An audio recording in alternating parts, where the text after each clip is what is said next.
Good evening and welcome to Poland Daily. I'm Nicholas Richardson and this is the news. There is no new information about the President of the Supreme Audit Office, Marian Banaś. Banaś has not resigned, although, according to the Dziennik Gazeta Prawna newspaper, he wanted to do so last Friday, but the Marshal of the Sejm, Elżbieta Witek, did not accept his resignation. Today, together with the Minister Siemoniak, we're going to talk to the Prime Minister Mateusz Morawiecki to make public the full calendar of the scandals of Marian Banaś. We expect concrete answers to our questions. For instance, for how long has the Central Anti-Corruption Bureau been conducting the investigation regarding Marian Banaś scandals? We don't want Poland to be the country where all different matters are taken care of in ministers' or prime ministers' offices. We think that these kinds of matters should be taken care of transparently, so that the public can be familiar with all the charges, and we as a society can say that everything has been done to resolve this matter in accordance with law and the Constitution. It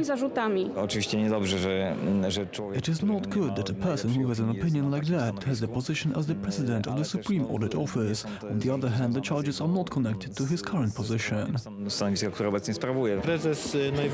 Apparently, the President of the Supreme Audit Office does not want to resign, and that is his tactic. I think he's going to be consistent. Today, the Dziennik Gazeta Prawna newspaper reported that Marian Banaś wanted to resign on Friday. According to the authors, the Marshal of the Sejm, Elżbieta Witek, didn't accept his resignation. The same Information Center denied this information, saying that there was no resignation letter from the President of the Supreme Audit Office.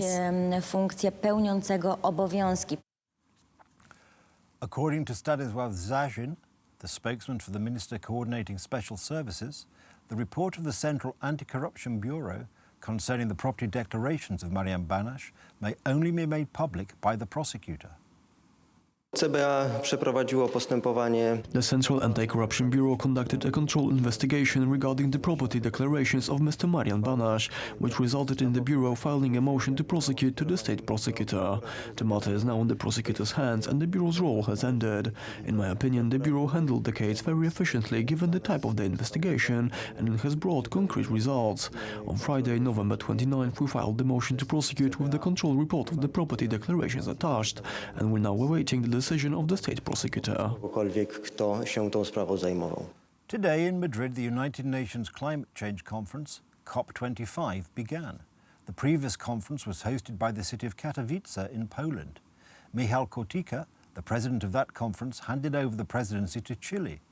Current unrest in Chile caused the conference to be transferred to Madrid, where, today, Poland was represented at the conference by the Prime Minister, Mateusz Morawiecki. It gives me great pleasure to declare open this 25th session of the Conference of the Parties to the United Nations Framework Convention on Climate Change. I declare Ms. Karolina Schmidt elected President of the 25th session of the Conference of the Parties. We need a rapid and deep change in the way we do business, how we generate power, how we build cities, how we move, and how we feed the world. If we don't urgently change our way of life, we jeopardize life itself. It is clear to everyone that Poland has its goals to achieve, that the cost of transformation must be distributed fairly, and our demands must be met so that we can talk about further reduction goals when it comes to CO2 emissions. We have our peculiar and very difficult situation, characteristic only for Poland due to our dependence on coal, and this starting point must be taken into account. Teenage activist Greta Thunberg, a symbol of the fight against climate change, will also come to Spain. The young Swedish woman have traveled to Spain by catamaran, as reported on Twitter, should arrive on Tuesday, December 3rd. The Madrid summit will last until December 13th. Yesterday was the first Sunday of Advent, and Christian congregations across the world are now preparing for Christmas. During Sunday Mass in the Vatican, Pope Francis took the opportunity to warn of the threats associated with excessive consumerism, which is often all too apparent at Christmas time. Pope Francis urged people to resist the excesses of consumerism in the period leading up to Christmas, calling it a virus that attacks faith and offends the needy. Cari fratelli e sorelle, Dear brothers and sisters, consumerism is a virus that affects the faith at its roots, because it makes you believe that life depends only on what you have. ti fa credere che la vita dipenda solo. The warning was delivered in a homily at the Mass for the Congolese community, during which the Pope echoed the concerns of other clerics, worried that materialism is starting to dominate the spiritual holiday. E quando si vive per le cose, When you live for things, things are never enough. Greed grows and other people become obstacles in the race, and so one ends up feeling threatened and always dissatisfied and angry.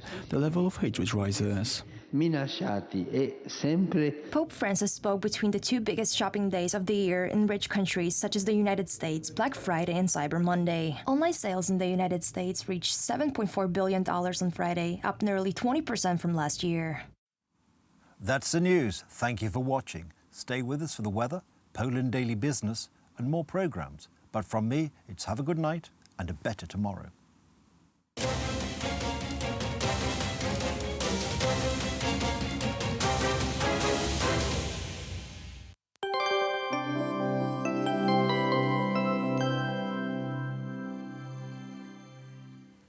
Welcome to Poland Daily Weather. Let's take a look at the forecast for tonight. An overcast sky in large parts of the country. Rainfall is expected along the Baltic coast. The temperature will range from -1 degree to 2 degrees in Szczecin and Gdańsk. Wind will be weak. Let's take a look at the forecast for tomorrow. A fairly sunny day, especially in central and on the south. Some snowfall is expected around Szczecin, Katowice and Kraków. A maximum 5 degrees we will see in Gdańsk and Wrocław. In other regions, temperature will range from 1 to 4 degrees. Let's see the forecast for the next days. On Wednesday, the sun will be shining on the south, while the rest of the country will get alternating rain and sun. The temperature will rise to 5 degrees on the west. Thursday will be more sunny, with temperatures ranging from 2 to 4 degrees. On Friday, rainfall will appear only on the northwest. Temperature will be very similar. Plenty of sunlight is expected in central and on the southeast. Thank you for watching and see you soon.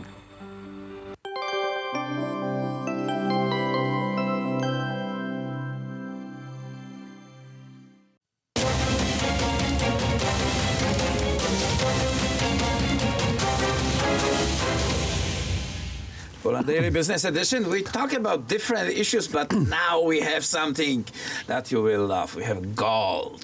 Gold returned from United Kingdom, from Bank of Anglia to Poland, and that was a major logistical operation unveiled only a few days ago because it was top secret. Adam Glapiński, the chairman of Polish National Bank, made himself a picture with a piece of gold in front of the National Bank of Poland vault.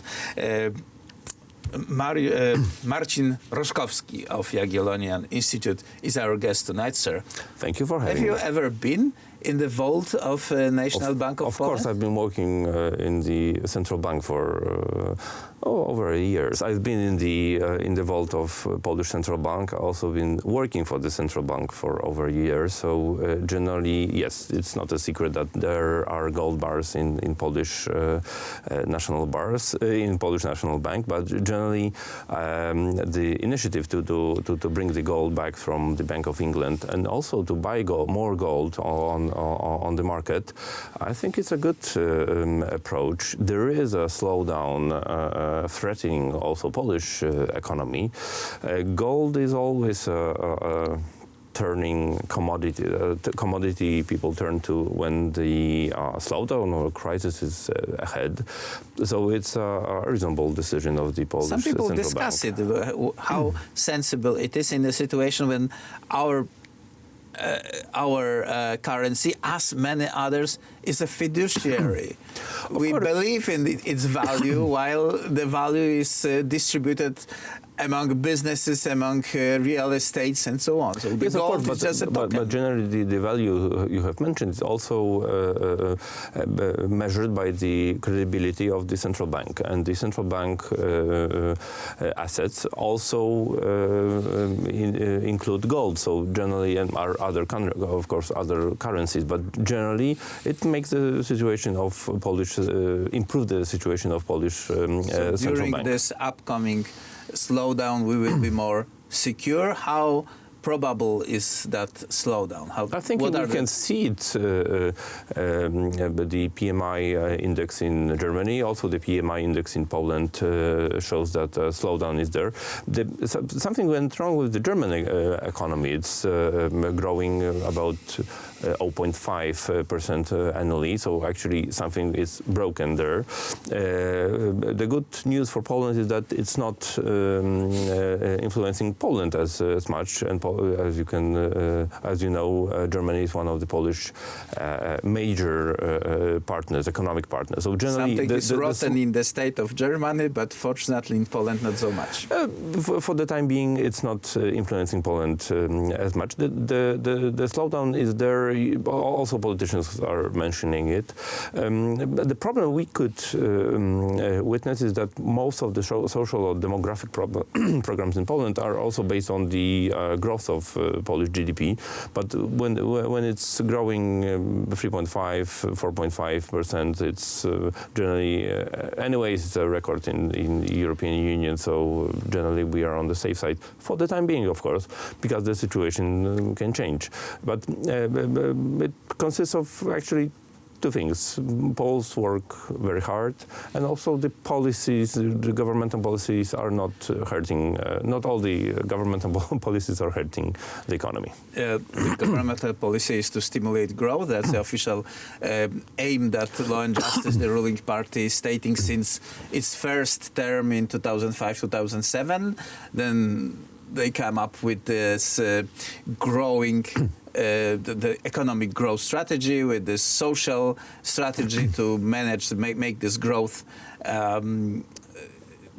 to manage the profits of this growth, actually to affect whole society rather than selected few. Just in couple of sentences, how to describe the situation.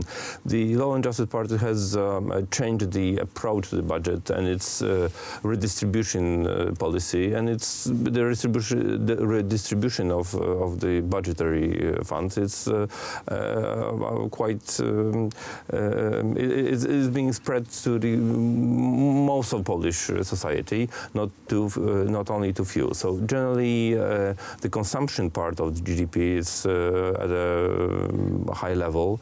The problem that we are facing, that the government is trying to influence and improve, is the investment part of the GDP. There is still room for investment opportunities and investment growth, which actually can help us during the slowdown period. This is actually a standard policy that's being carried out by the governments of Germany and Scandinavian countries for years with very good results. And yet, in Poland, it makes some discussions that people want to provide more market-oriented policy. I think it's a good time to concentrate on other policies than the social and demographic, to provide incentives for the small and medium businesses, to help ease some of the bureaucratic boundaries. And I think this is a time to a bit verify the approach. Well, there's lots of issues here, like, for example, investment in the new technologies, like R&D spending, rising the level of Polish university that are somewhere in the second part of the first thousands in the world, so that's way below our aspirations. And do you think that with the slowing in economy, the Law and Justice will have a time to address these issues? I think so. There are certain sectors of Polish economy that need to be improved. Some of them are state-controlled, or this influence of state companies is huge. I think the energy transformation also, you mentioned the reform of Polish universities. During the expose, Prime Minister Morawiecki addressed some of the issues for medium and small companies. For example, an Estonian tax that could be so the tax can be prolonged to the period when the dividend is paid out. So there are some instruments that the Polish government can put on the table.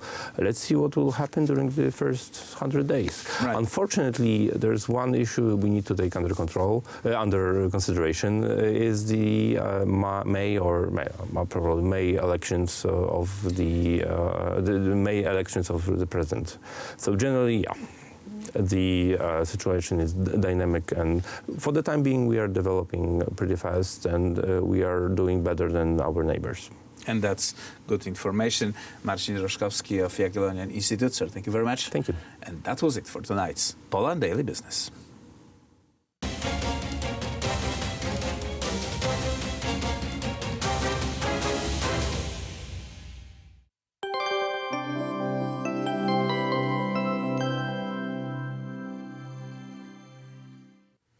Welcome back to Poland Daily Weather. Let's take a look at the forecast for tomorrow. A fairly sunny day, but with rainfalls around Gdańsk, Wrocław and Łódź. Some snowfall is expected around Szczecin, Katowice and Kraków. A maximum 5 degrees we will see in Gdańsk and Wrocław. In other regions, temperature will range from 1 to 4 degrees. Let's see the forecast for our continent. On the Iberian Peninsula, temperature will fall to 14 degrees in Lisbon and 10 in Madrid. In Central Europe, we are expecting alternating rainfalls and sunlight. Snowfall will appear in Scandinavia and on the northeastern part of Europe. Still warm in Balkans, there the temperature will range from 4 to 18 degrees. Thank you for watching and goodbye.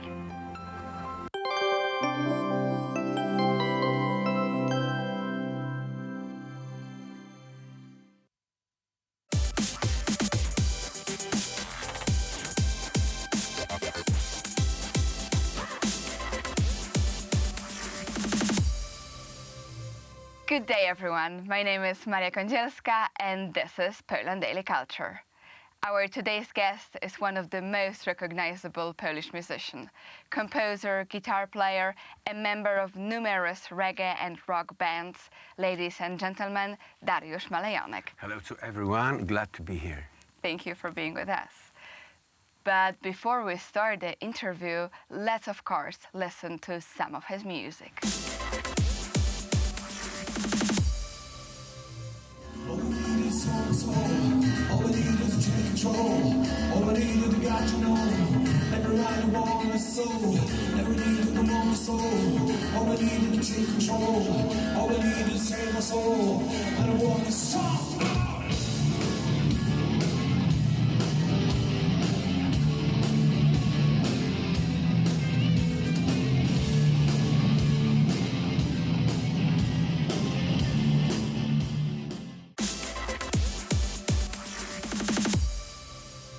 Through your very long music career, you played in a numerous reggae bands, especially when this And type rock band. and rock Also, bands yeah. as well, of course. But especially when this way of music were starting and initiating in Poland. So you played in Moskva, Armia, Israel, Hook, and eventually in Maleo Reggae Rockers. And to be honest, you became a legend of Polish reggae. This is because I started in 80s, and I started to play punk music and reggae music, and then I established a band called Hulk, who was really famous in the 90s, and also I played in a reggae band, very famous Polish reggae band, is legend called Israel. Then I started to play in Maleo Reggae Rockers. Yes, so it was really. I can't count all my LPs, all my albums, but someone told me that it was like 65. 65 albums. Yeah. Well, we will not tell all of them here on air. But on the other hand, you started another new band called Darek Malejonek Hyperhamon, and I'm very interested. What is Hyperhamon? Yeah, it's my new project. It's my new band. It's really rock and heavy stuff. It's like I came back to my roots, rock roots, punk roots, and the name of the band came from the letter of Saint Paul. It means for our wellness and for our goodness, hyperhemon. It's the name hyperhemon or hyperhemon came from St. Paul letter from Bible, and it means like for our goodness, for our prosperity, something like this. It's from a Greek language. This band is for just for me. It's like after reggae, it's I feel that I must play something more heavier. And who is with you in this band? Martina she's bass player from many punk bands. Kasper Popek on the drums, really brilliant drummer, and from Malo Reggae Rockers, Tomacki and Shive. So it's this band. Could you give us examples of your songs? We are now working, nowadays we finishing our album, and it's now we're playing. Who wants to listen to this? I invite you to be on a concert 29th of November. Of November, absolutely. Yes, 29th yes, in a Progressia Club in Warsaw. We will play with Lux Torpeda. It's a very famous Polish band. Everyone who wants to listen to my new band are invited there. Absolutely. Yes. So tell us a little more about your new album then. We try. I think we're planning to release this album in late spring. So I can tell you now the date. Late spring. How many tracks? How many tracks? I think it's about 10 to 13 tracks.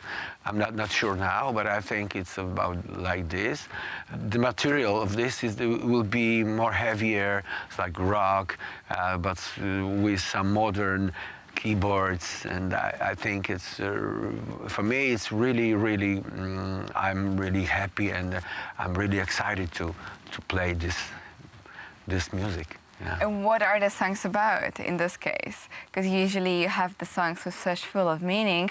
Is there so much meaning in? Yeah, I think this is my reflection of life, and something, because rock music is more like no criticism about modern life, about what I see, about this rat race, about that people can't be together anymore, like about the losing humanity, and I think that we live in Armageddon times, so it's really. Are you feeling this? I'm feeling this. Yes, I'm feeling this because the whole planet is starving of now it's this climate problems and all these things that people think that it's something. And also hatred that we feel, especially in internet. So much hatred. Hate is everywhere. So when you look into this, you can see everywhere is someone is hate speech and all these things, and rage. And rage. This time of rage. I think, and hatred. And you expressed all of this as yes, well. Because the rock music is very good to do this. You can shout, you can scream, but I think this is good time for me to do it again with a more heavier kind of music and kind of singing. Absolutely. Everyone who would like to see the face of Darek Malajanek more in a rock style. Yes. Come to Progressia on the 29th of November to listen to his concert, or wait for his another album coming on spring. And thank you for watching Poland Daily Culture.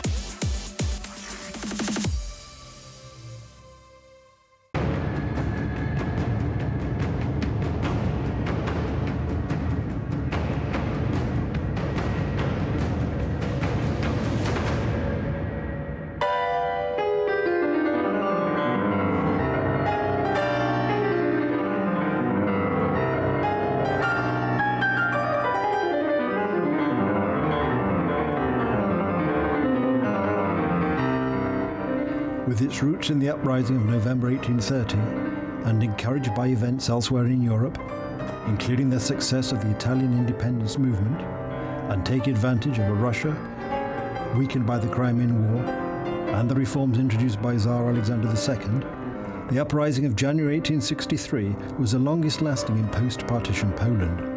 Although it was ultimately unsuccessful and Russian reprisals were swift and ruthless, its engagement of all levels of society went on to have a decisive influence on the subsequent development of Polish society. This is the story of that uprising.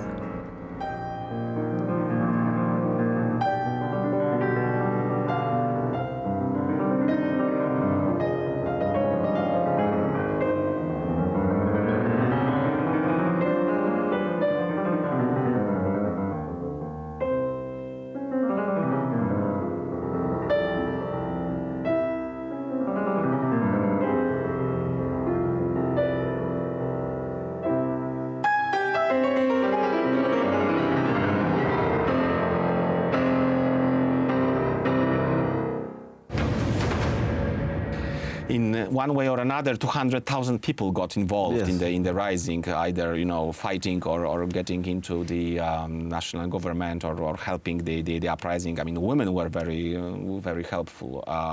This is the case of Orzeszkowa, Eliza Orzeszkowa, one of the greatest writers of the positivist era, positivism in Poland. I mean, she would keep at home a wounded a fighter, and it wasn't alone. I mean, this case is not. It's not the only one that we can mention. Of course, but I think, if we look at some of the positives, I mean, the fact that this underground state, if we can call it that, had existed for the best part of 18 months is itself, I think, a tribute, and probably encouraged folk to see moving Poland forward.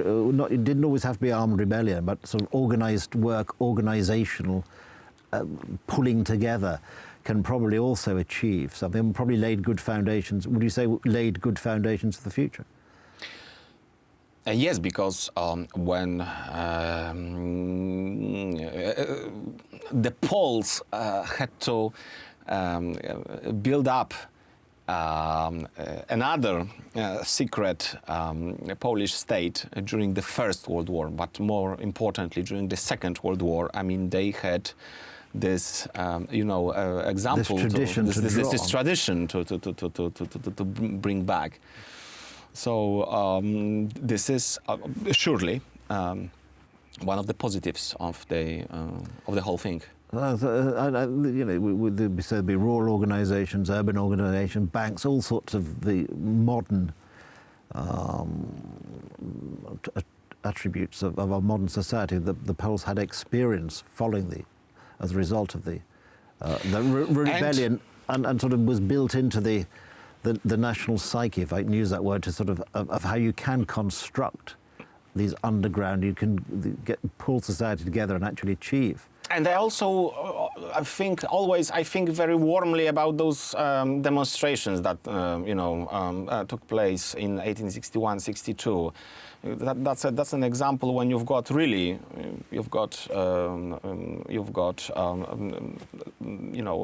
you've got sources that are undeniable, saying that noblemen walking hand by hand with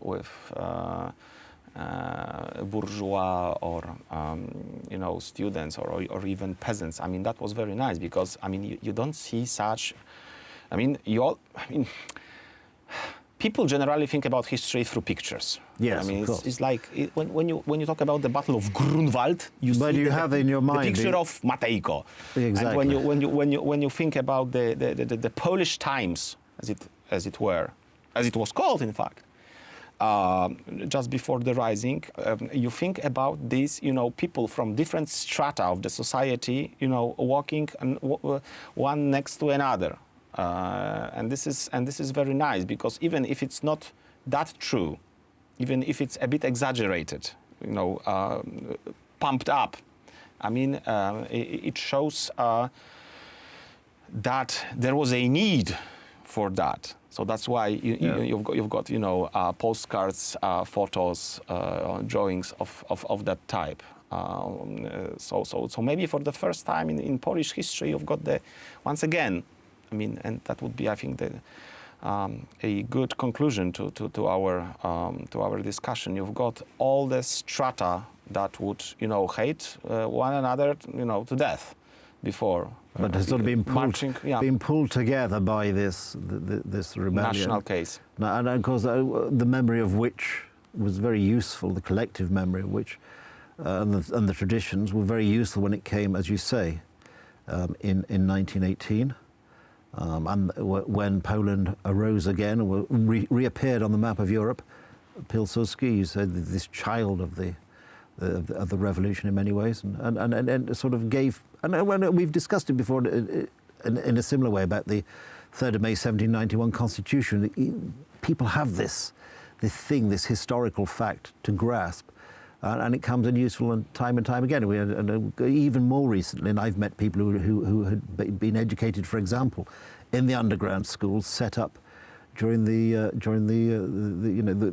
Nazi occupation of Warsaw in the Second World War, and more. And it doesn't differ from university education. I mean, you are just astonished. My grandfather, he was received his higher education because he was. This is that generation. Well, if you look at modern universities, they're probably a lot better. So but I think a good point to end on is this idea that this pulling together, this bringing the nation together, this collective memory, this collective experience, this tradition, which then could be built on taking Poland into the future. Well, Dominic, thank you. That's been a fascinating discussion, yet again. Thank you for joining us. My pleasure and honor. Look forward to chatting to you again about some more exciting aspects of Polish history. We should. And thank you for joining us here on Poland Daily History. It's been great fun telling you about this exciting rebellion in 1863. Do join us again when we uncover some more exciting events in Polish history. Thank you.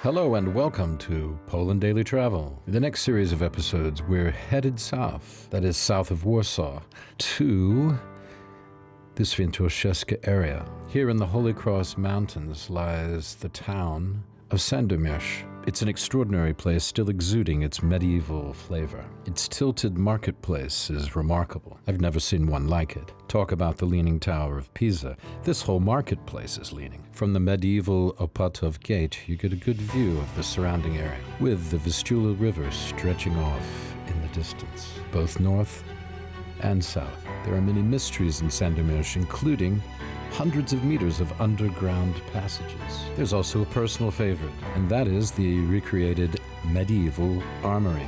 Here you can sample weapons, armor, clothing, you name it, all from the medieval period. Later in the day, if you have a mind to, you can leave the town and catch the sunrise out on the edge. That is the edge of town. On the edge of town, you will find the Pepper Hills, a quite remarkable and unique set of hills.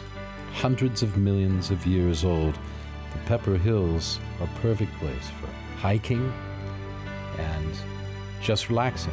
It's a marvelous preserve of ancient habitation and the perfect place to watch the sun go down. So come along with us to Sandomierz. It's quite unique. I'm willing to bet you've never seen anything quite like it. So watch Poland Daily Travel. After all, we do it for you. So take a little bit of time and like us on Facebook or on YouTube. And if you're really daring, subscribe. That's Poland Daily Travel. Hello, everybody, and welcome back. We are in the Knights Armory in Sandomierz. This is Poland Daily Travel, and we are doing it medieval. Yeah. We're doing medieval. We're underground in this armory with Łukasz Welkin. Yeah. So if we explain lots of details about the history, you have a time to dress. We have the special chamber, like you walk and you dress. Let's go in there and have a look. Okay. Yeah. So, like I said, if we talk about the history, it's history from 11th century to 17th century. That's why we have a multiply of choosing of your dress. All right, so you could... like noble guy. This is like a noble man. If we could put that on and show what that would look like.